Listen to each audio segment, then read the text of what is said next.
Welcome to the Solve Crimes with Rick and Gavin podcast. We present cold case crimes that we feel can and should be solved with your help. We provide the facts of the case and the research that we have done. Then web sleuths like you help us solve the mystery and provide the victim, family, community, and law enforcement with justice and peace of mind. This is Solve Crimes.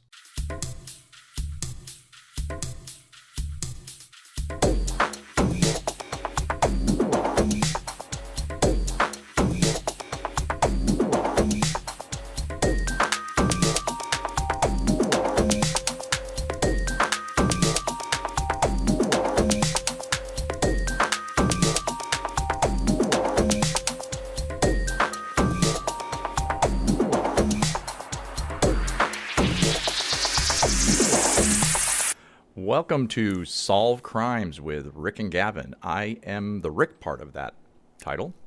I'm the Gavin. I bring up the caboose. And everybody, Gavin just saluted you on an audio recording. With my right hand.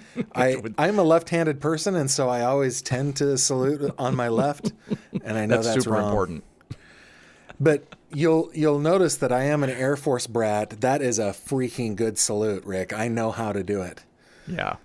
I tend to like I'm none of these actors that don't know how to salute. No, I like the Benny Hill one. Yeah, the back of the hand on the forehead. Now we're making this is so much worse than it was 2 minutes ago. Yeah, it's fine. It's fine. So, okay, for those of you who have not switched to another podcast or a different episode of ours, we are going to today in this episode we're going to go over a couple of upcoming episodes that we're going to do that are pretty interesting. You know, we obviously in our title we try to solve crimes, but we have found over, you know, in fact we just turned 8 months old on Sunday, so you know, yay! Cool. But in that 8 months we've learned a lot about how we're going to handle these things, and we've learned a lot about the time it takes to investigate actual crimes as we go, right? Yeah, and every police officer in the world is saying, "Yeah, no duh, no duh." Exactly. No. So you know, the solve crimes part is time consuming, and we can't churn out, you know, an episode a week. So what we you probably noticed, we decided to fill in the blank spots on our channel with episodes that have to do with what we're doing with Solve Crimes, and are entertaining to our base who are obviously into true crime, right? Yeah, that's right. And yeah, they're fun to watch, and they're instructive. You know, they're instructive. We learn a lot by looking into some of these kind of older cases that are already solved. So it's definitely worth our time. I think right now, if you've been listening for the last few weeks, we've really been focusing on the Amanda Winkowski case because I think there's a lot of movement on that case right now. Yeah. But we have several other cases that we continue to push in the background, two of which we aren't quite able to talk about yet because we're just not in a place where we can get there. But soon. We want everybody to know that we are working hard on a couple of pretty bad cases, pretty upsetting cases. They're very compelling, and there's a lot of moving parts. Yeah. So what we're going to be doing probably this week, I would think we're going to shoot for. We're going to do one episode. We're going to do is going to be us kind of adding commentary and discussing an interview with a serial killer. Very interesting and compelling guy, and we'll get into that in just a second. And then the next episode we're going to do is part 2 of our new series, 3 Psycho Killers, right? Right. Yeah, the first episode of 3 Psycho Killers, we covered Joseph D'Angelo, also known as the Golden State Killer, also known as the East Area Rapist, also known as the original Night Stalker. Yep. Also known as Earons, which is both of those things put together. Yep. We talked about Richard Ramirez, and we talked about Samuel Little, who to me is just he got you good, didn't he? Yeah, he did. And man, kudos to all of the FBI agents over the years that worked with him to try to identify some of his victims, because that must have been an interesting project, huh? Oh my goodness. And the patience, and you know, Rick, we're not going to mention any names or even geography, but you know that one day I interviewed a person. I was in that person's home where as soon as I left it, I just felt like I needed delousing and I needed a shower. You called me before you got to the car. I was so well. I was simultaneously wound up over the whole thing and then just completely exhausted because of it. And these professional investigators from the FBI, from police departments throughout the nation and the world, they sit down with some ugly, dirty people. And it gets all over you when you do that. So kudos to them, because Samuel Little was one of those. Yeah, and he was interesting because, and we mentioned it in that episode. So if you haven't seen that, go back to our YouTube channel and check out the 3 Psycho Killers. It wasn't too long ago that we did that. But what's interesting about Samuel Little is that even in people, who follow true crime, not the real, people who are super into it, but for the most part, Samuel Little was not a well-known serial killer, and we had discussed that because, and it wasn't because he wasn't, scary. I mean, how many people? Oh, the FBI 60, right? still, the FBI knows like over 90. Oh, the FBI calls him America's most successful prolific serial killer. I think that there are probably others we don't know about that have killed more than him in America. Well, yeah. But he killed so many people, and he had like a photographic memory for these women. Yeah. And he painted them from memory. This is over decades. He painted like them 30, 40 years. He told the FBI the exact circumstances under which he found them, how he killed them, where he put them. It was just... Yeah. Well, and again, the scary part, that's the fascinating part of him. But the part that kept him, as you said, successful was because he, we discussed this. Richard Ramirez was the Night Stalker, and it was just fear. Everybody lock your windows. He could pop up at any moment. Samuel Little never got on anyone's radar because he chose, and this is very common with serial killers, he chose kind of the underbelly, the bad parts of town, the, junkies or prostitutes or people that, when they go missing, it's not that uncommon. It doesn't, raise all the alarm bells, right? It's not on the 11 o'clock news and everybody's scared. So that's how he kept doing it for so long. Well, and he did. What was also kind of funny about him, and I don't want this to turn into the Samuel Little show, but what was kind of funny about him is he was in and out of jail while he was doing that. Yeah, that guy could not stay out of jail, which is amazing that he couldn't stay out of jail, and yet he kept getting away with murder, literally. Yeah, he was caught for robbery and all those other kind of petty things, but he was able to get away with murder over decades. Yeah. Well, it was the people he chose to target, and then he also did things like he would murder someone and then take the body across state lines and dump them on the side of the road or something in a different state. And at that time, there weren't databases. They didn't even think to check another state for the missing person. So it would be a Jane Doe. You know what I mean? So he got away with it for a very long time. But yeah. So the ones we have coming up, before we get into our first one, we've got Harold Shipman, who's this one's difficult. Yeah, Harold Shipman is known as Dr. Death. He's a British general practitioner, and he Does it make killed... it scarier that he has an English accent, or that's just from our perspective?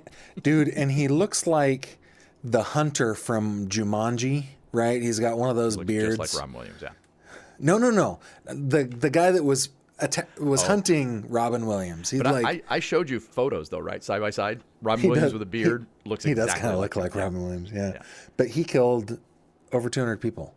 And how he got away with that was that he was like the little local community doctor, was the guy that you went to when you were sick. He was the guy you went to give birth. He was the guy you went to, when grandma was dying. I mean, he was the little local hometown doctor, and everyone trusted him. Yeah. So, and he did it in a way that it wasn't shocking. He didn't kill 30-year-olds who were totally healthy. He would, the way he did it was very nasty, and he got away with it for so freaking long because of it. Yeah, so we'll get into him. We'll also get into Luis Garavito, who is a Colombian child murderer. And he has 138 confirmed victims, but he's claimed 300.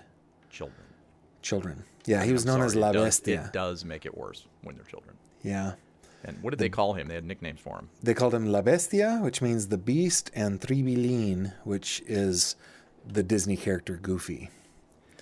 And we'll get into why they called him that. But yeah. And then we've got a guy named Rex Krebs, very different from the other two, but equally evil. And he was convicted for 2 murders in the San Luis Obispo area in Central California. Beautiful area, and they were a couple of college students starting out their lives. And the interesting thing about him is he had been in jail before for rape and had repeatedly, and we've seen the documents with his own handwriting, repeatedly asked for psychological help. He said, please help me figure out why I do the things I do. He's an interesting case. I mean, you do get these guys who play, where no, I don't know why, I'm crazy and blah, blah. But this guy, even his family, the people that they interviewed, I think he did have kind of a dual personality, and he knew, but here's the thing, he knew that if he drank, it went off the rails, and yet he still kept drinking. So he got convicted. There was no reprieve, and he actually got sentenced to death in the late 90s, and then California overturned the death penalty, right? But then literally last year, a jury reinstated it. They reinstated it for him. They said, no, he's still going to go to the, to the, whatever it is now, the chair or the gurney. I don't know what it is. Gas chamber or something. Yeah. I don't know. But, so those are the 3 we'll get into. So today's, we're going to start out with the next episode we're going to do, which is another serial killer who isn't really super well known, but but when you hear about this story, you won't forget it. And his name was Edmund Kemper, known as Ed Kemper. Yeah, and the reason that we kind of got on the radar of Ed Kemper, if you've been listening to us for a while, or if you watch our YouTube channel, you'll know that the Gavin part of Rick and Gavin, I'm not really a true crime buff. I don't read books. I'm turning him into one. But Rick really is and has been for decades, right? Yeah. So I found an interview with Ed Kemper that was done in 1981, and I found it just fascinating, and I brought it up to Rick. I'd seen it a couple times. Yeah, and he's like, yeah. It's a fascinating one. So our plan on our YouTube channel is to play the interview and offer commentary as we go along. And we've done that once before with an interview that Antoine Garner did, who is the chief suspect in the murder of Amanda Winkowski in Buffalo, New York. So yeah, and this interview is not a boring. I mean, you've seen interviews with prisoners and stuff before. Rest assured, this one is very unique. I mean, here, explain it, Gavin. Why is this one unique? Why is Ed Kemper unique? Yeah, this interview that we're going to do. Oh. Or that we're going to comment on. Okay, so Ed Kemper, first of all, like spoiler alert, he actually turned himself in. That's number one. It's kind of a strange thing, and we can get into that, but he turned himself in, and then with Ed Kemper, his intelligence, his IQ, is nearly off the chart. It's 2 standard deviations higher than the average IQ. So he was tested for his IQ at the age of like 15, and the first time they tested him, it came in at 136, and the second time it came in at 145, which IQ tests are designed so that the median score is 100. So most people, probably you and me, Rick, we walk around, we're right around 100. Oh, come on. Okay, we're probably a little below 100. That would be an interesting episode. So modest. But Ed Kemper, man, this guy was really, really smart and very self-aware, aware of what he did, Yeah. aware of why he did it, knows the root of it, and talks about it. Well, Well, that's the thing. He's so transparent in this interview. You know, I mean, he's not holding anything back. This is what happened. This is why I did it. I mean, he doesn't even pause or hesitate to describe some really disgusting behavior. You know, even with his own mother. Yeah. So Ed Kemper not only was he a serial killer, he was a serial rapist. He was a cannibal. And he was a necrophile. So, yeah, post-mortem, he was doing stuff sexually with his victims, including his own mother. Let me just read. This is one thing as a parent you don't want to ever see is a Wikipedia page on your child and have the first sentence sound like this. Edmund Kemper III is an American serial killer, serial rapist, cannibal, and necrophile. I mean, dude. Yeah. And yet he comes across as very, like you said, intelligent, very demure almost, right? For his size. Dude, 6'9". Yeah, he's a big man. He's a big man. So I just texted you a photo because we're doing,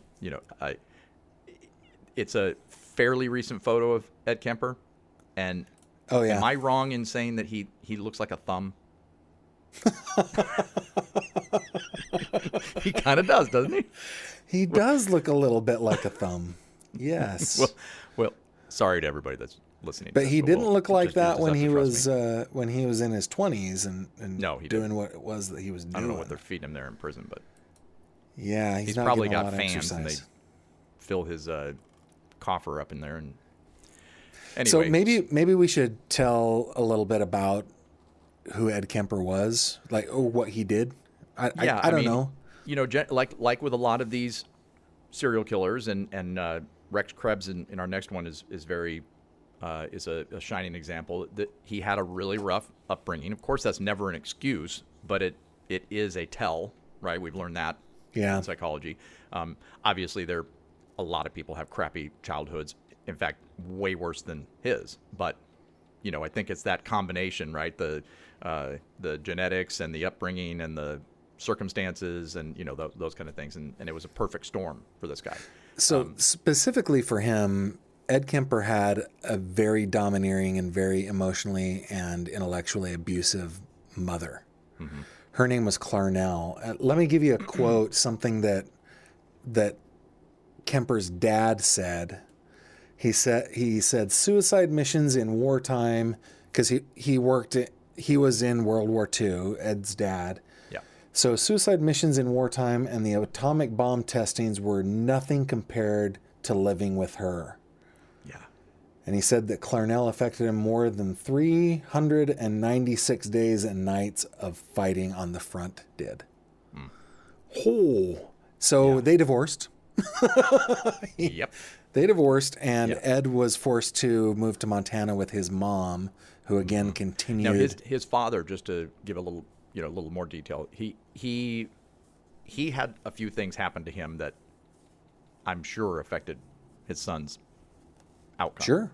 Yeah, I bet. Because he was working with nuclear weapons, right? Mm-hmm. And weren't there some things that he was physically injured in the war? And I'm not sure what happened. He was around a lot of like nuclear waste and stuff, and so I'm sure that had a lot to do with the DNA he passed along. Yeah, but he did spend a lot of time in the Pacific Proving Grounds. If anybody's ever heard of like Bikini Atoll, where they tested and detonated all of those nuclear weapons, and they did it. I mean, obviously there weren't people, there weren't soldiers or the Bikinians on the island when they did it, but they would come in and then they would research, right? So he was. Something tells me back in the 40s there weren't a lot of safety protocols. There weren't. They would bomb those ships. They would put ships in the harbor of Bikini Atoll, set off a nuclear weapon, and then go in to see if they could scrub off the radiation to see if that ship was usable again. So there's like hundreds of sailors. Yeah. To procreate. Yeah. And look what we get. Anyway. We get 6'9" monster. Yeah. At about the age of 15, Kemper ran away from home. He decided to leave Montana, and he went back to California where his dad was living, and his dad didn't have time for him, so sent him to live with his parents, so Ed Kemper's grandparents. Right. That did not end well. Go? Yeah. Yeah. That didn't end well. He had an argument with his grandma, and he stormed off and grabbed his grandpa's rifle and came in and shot her dead. And then when the grandpa pulled up and got out of the car. Yeah, he went outside to meet him, shot his grandpa, and he says in that interview he didn't want his grandpa to see his dead wife. Right. What a sweet thought. Yeah, like, I'm going to spare Kemper's just really thoughtful. the agony of seeing your wife dead by shooting you. So he killed his grandparents. And that was at 15. That was at 15. Now, obviously, he was convicted as a juvenile of this, of these heinous imprisonment. I think today he would have been tried as an adult, and none of the other stuff would have happened. You're probably right. Yeah. I mean, they do that with 12 and 13-year-olds now. Mm-hmm. But that didn't happen here. It did not. In fact, sidebar here, I was on a jury trial for a double homicide. I was a jury member for a double homicide. The defendant was 17 and being tried as an adult. Yep. And that poor kid, who was guilty, also had no chance in life. Like, everything in his life led up to the day that he killed those two other boys. So... It's horrible. Anyway, Kemper was imprisoned at a mental hospital for juveniles in Atascadero, California. And I believe that facility is no longer there. Really? I think they shut it down. Yeah. They've shut down a lot of facilities like that in Northern California. Kimberly and I used to have a home out in Ione, California. Mm-hmm. We never lived there. We built it on this really pretty golf course, but there is a castle in Ione, California that it wasn't originally built as a youth, like a juvenile hall, but it became a juvenile hall. Right. And that's been closed down too. Probably, Rick, maybe some of that has to do with many juveniles are treated as adults now. Could be. I don't know. Could very well be. Well, while he was in there, they did do a little bit of counseling with him, and they talked things through with him, and unlike what happened later, but what was I don't know, was it a psychologist that gave a warning about when he was released? No, he had multiple psychiatrists working with him, and from the articles that we've read, he was like a model prisoner. He was helpful. He worked hard. He was open with them. He would talk to them about his feelings and his fantasies and all those things, his problems. And the psychiatrist all said, this kid could be paroled, but for the love of all that is holy, never send him back to his mother. The mother is the problem. He was paroled and sent immediately back to his mom. Right. And she clearly had a lot. I think, it sounds like the classic. She blamed him for the divorce and treated him as if he were the father, right? Because she had some sadistic, she got some enjoyment out of that. For sure, yeah. Right? She was, and obviously we never knew her. We're only going by, what Ed Kemper said about her, but I tend to believe him because he is so open about everything. Yes. Yep. So yeah, Ed, he was thrown back in the lion's den. So he was paroled, and I don't know when they started living in the Santa Cruz area, which is where that's kind of like my second home. I spent after high school. I was there for almost 12 years. I still go back every chance I get. Well, plus you were in the South Bay anyway, so you were close to it anyway. 20 minutes over the hill, San Jose. Yep. Yeah. So I was in Santa Cruz quite a bit. It was after this, obviously. Okay, so maybe we talk about Santa Cruz. So the reason that they were in Santa Cruz, I think, is that Clarnell, his mom, worked at UC Santa Cruz. Right.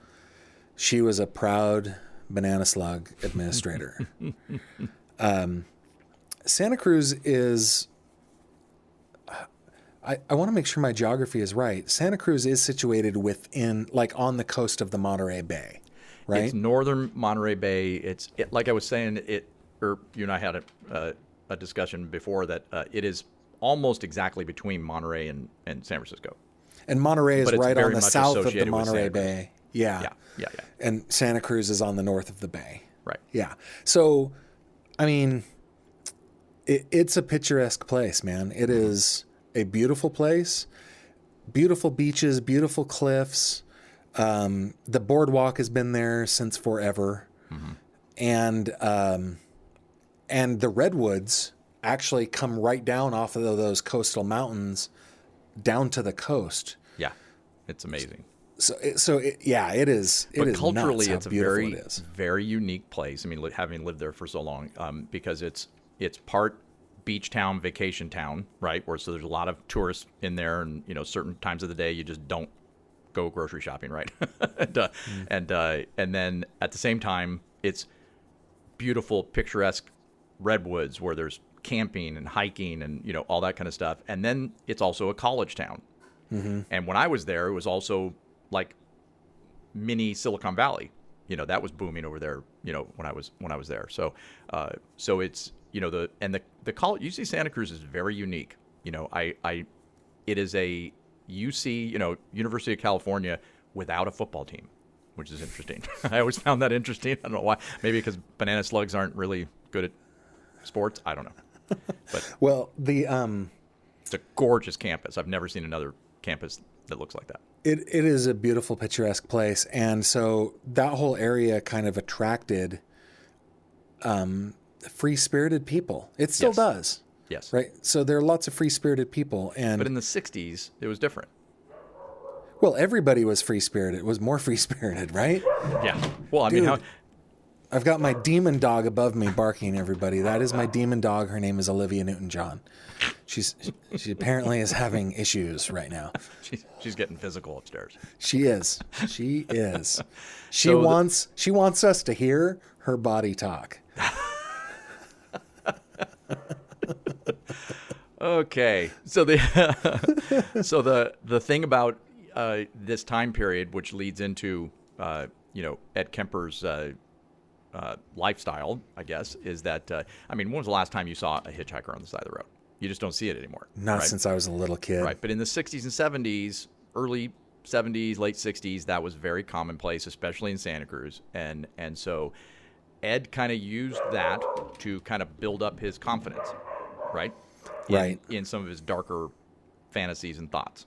Yeah, so Ed had these fantasies where they were like rape and murder fantasies. He wanted to do it. And so he would pick up hitchhikers. They called them co-eds back then. I don't know if that's like a word that people don't want to hear. Female college students. And they wanted to go up to Stanford or up to Berkeley, make it up to San Francisco or something. And so they would hitchhike up and down the coast. And Rick, from when we were researching one of our victims from Sacramento, there's kind of a transient corridor up that central northern coast. Well, I knew right? that when I was living there, way before this. There's and it, I don't know how far up. I know it goes like Portland, Eureka, I think is another one, and then it's San Francisco, Santa Cruz, Santa Barbara. Those are the transient area, and they just keep going up and down the coast all year long. Yeah. So who knows? I think the ones that he was caught for, because again, we never really know with these serial killers how many they've actually killed. But with him, it was he was convicted of 8 counts of murder. Okay, and given 6 of them were these co-eds. Right, exactly. So yeah, and I think there was one situation. It might have been the last one before the last co-ed killing, and I think that they were at some house vacation rental or something, or somebody's house, but they actually did go to UC Santa Cruz. So I don't know how many of them were transients or how many Santa Cruz students or Yeah, they were other, UC yeah. Yeah. But he had these fantasies, and so he would pick up these hitchhikers, sometimes two at a time, and then as he was taking them to where they wanted to go, or taking them along their path, he would fantasize about killing them or raping them. And building his courage. Yeah, and then as his courage built, then he would put like a gun in the car. And there were several girls that didn't even know it, but he wanted to kill them. He had the means to do it. He just didn't. And he didn't have the courage for it. And then finally in May of 1972, he did. And he killed Marianne Pesci and Anita Lucchesa. Yeah. They were 18-year-old students from Fresno State, and they wanted to go up to Stanford. And so he was driving them north. And Kemper had taken a job with the state of California where he knew the back roads, and so he would take these roads, and the girls wouldn't know that they were being taken off of their path. Right. And before they knew it, they're in the middle of nowhere. Yep. And they're getting raped and murdered. Yeah. And again, 6'9". I'm sure Big guy. had no trouble with a couple of, co-eds. Dude, the first murder, or I don't actually remember if it was the first one. No, it was the second time, so it'd be the third murder. The name of the victim was Aiko Ku. She was a 15-year-old dance student, and he got her out to where he was going to kill her. He got out of the car and accidentally locked himself out of the car, and the gun was in the car, and he talked her into unlocking the car. Yeah. So. Yep. So. Yeah. Some of the things that I noticed that where Ed Kemper's mother and he the two of them lived was just a couple streets over from where I lived in Aptos, which is just a little bit south of Santa Cruz, and I did not know this before, but he had a couple of names that they called him at the time in the newspapers. He was the co-ed killer, that was his big one, the co-ed butcher, and the one I think I vaguely remember hearing this, but he was also known as the Ogre of Aptos, which is ugh. And the Mad Titan, and the one that you and I just cannot figure out, and we got to get to the bottom of this. No pun intended, but some. Oh, come on, that pun was intended. Come on. I know. Bumblebutt. What in the world? I'm not sure. Did he wear yellow and black pants or something? I don't know. So he was definitely a scary dude, and I'll bet if it wasn't for his size, he probably would have gotten away with it for longer. There's a lot of these other serial killers that they get away with it because they look normal. So I know that he was questioned by police, and that rattled him a little bit. Yes. Mm-hmm. They actually came to his house, his mother's house. Yes. They talked to him, and at the time he was being interviewed by police, he had a dead body in the trunk of his car. Right. But what drove Kemper was that he just really wanted to kill his mom. Yeah. That's really what it boiled down to, is he just had this fantasy of killing his mom. And I think he felt that pressure that he was losing that chance. Yes. And so he decided he's getting it done. So he came home from a party and saw and walked into his, she came home from a party. I can't remember. Anyway. Yeah, she ends up doing her normal routine. She's in bed reading a book. Yes, and Kemper comes in. Yeah. And she's like, "Oh, I suppose you want to sit up all night and talk now." Right? He goes, "No, good night." And then waits for her to fall asleep and then kills her. And does more than that. Dude, he did terrible stuff. So, I mean, not only did he murder her and then really abuse her body, he then abused her head sexually. Yep. And then put her head up like a dartboard and threw darts at it. Mm-hmm. Like, he was so angry at his mom and hated her so much, said he even put it up on a shelf and screamed at her for an hour. Oh, yeah. But neighbors, like, they heard them screaming at each other all the time. All the time, right. So it was nothing unusual. Just sounded like, yeah. And he, again, this goes to, and we'll discuss this in the YouTube video that we'll do as we comment on his interview. But he was not a dumb guy. You mentioned that earlier, that he was a very intelligent guy. So he had the wherewithal. He knew he had just killed his mom, and he was trying to buy some time. And I think he knew that it was heading toward the end, at least the end of living in Santa Cruz right there. So he had the forethought to think, well, my mom's best friend who lives, I think, next door, I need to buy some time. She'll be the first person to realize that something's wrong with my mom, that she's missing, right? She'll either call and won't answer, or she'll come to the door. So he actually had the forethought to invite her over to kill her and buy himself some time. Come on over, have dinner, and watch a movie. Yeah. She came over, he strangled her. Right.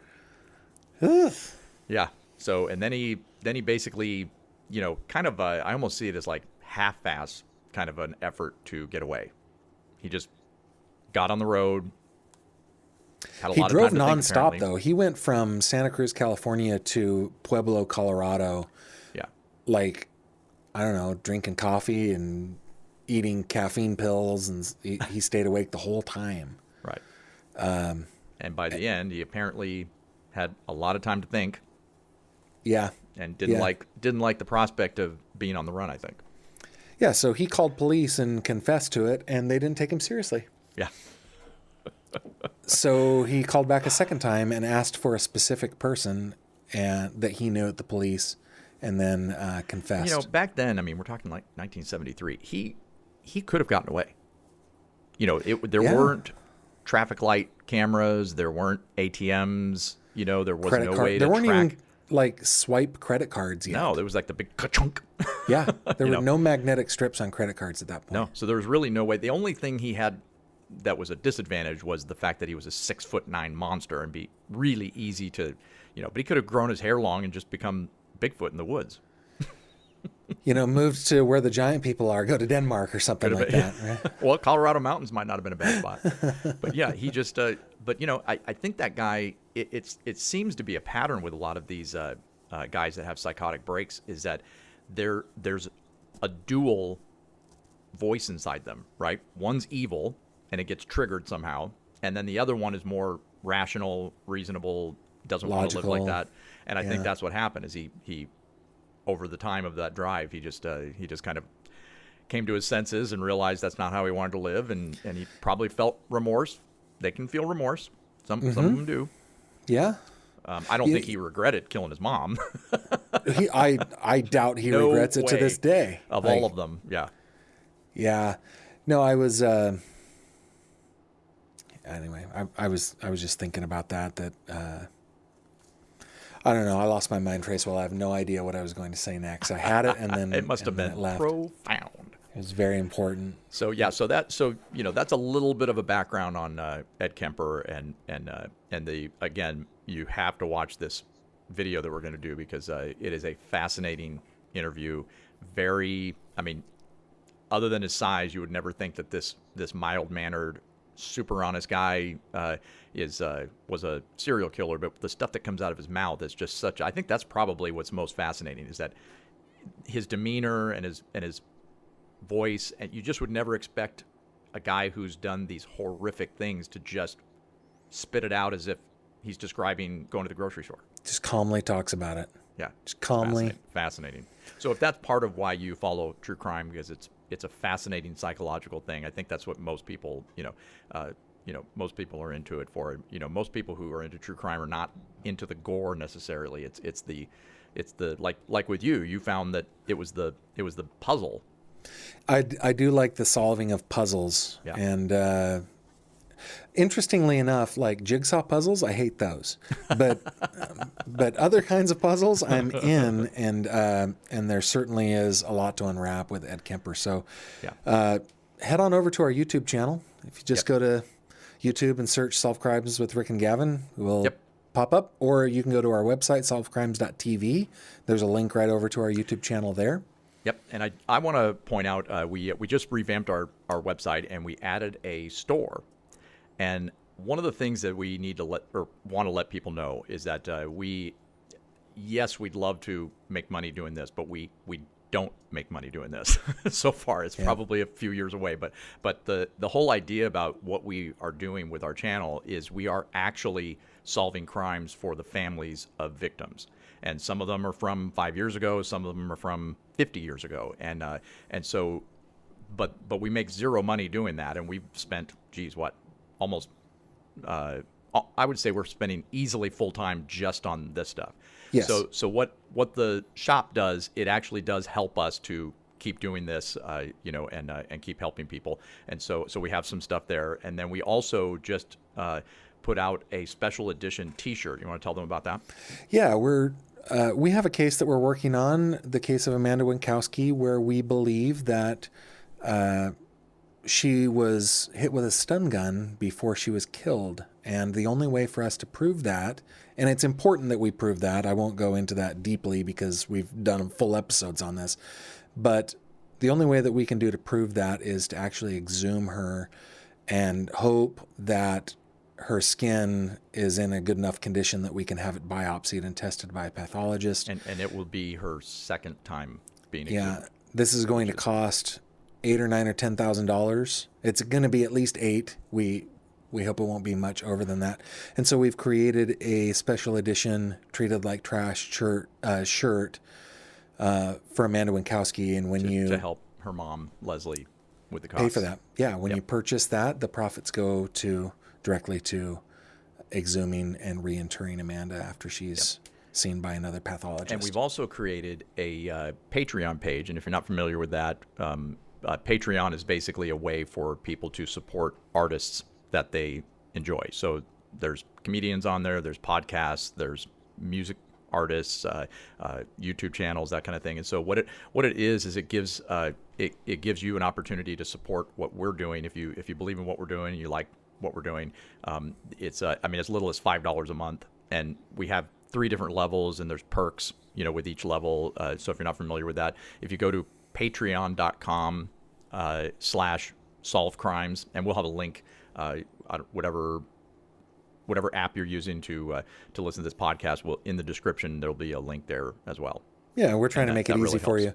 You can go to solvecrimes.tv, and there's a Patreon link up in the upper corner too. So Yep, we'd appreciate it. we appreciate any support that we can get from you guys. We feel like this.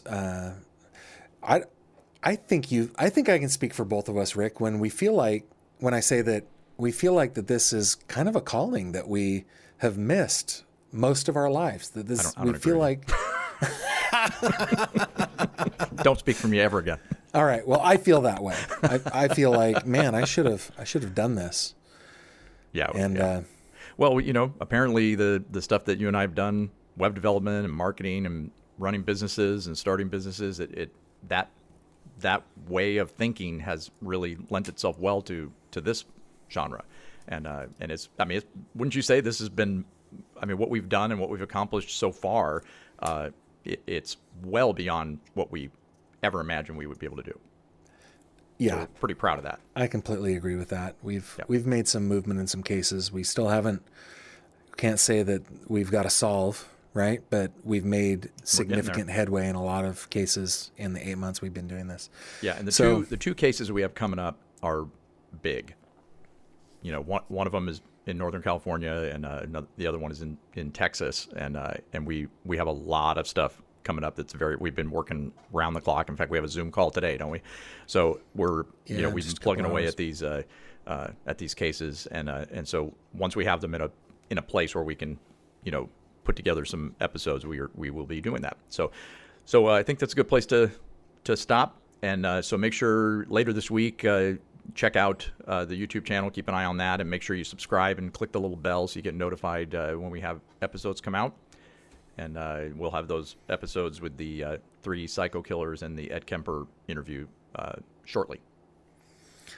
That sounds good. It's a good place to stop. Thanks, everybody, for joining us. Thanks, Rick. Okay, have a great week. Thanks for listening to the Solve Crimes with Rick and Gavin podcast. Please subscribe to keep up to date with the cases that we feature. Also, please subscribe to our YouTube channel, Solve Crimes with Rick and Gavin, and you can find us on virtually all social media. You can find out more information about our channel and the things that we're up to by visiting our website, solvecrimes.tv.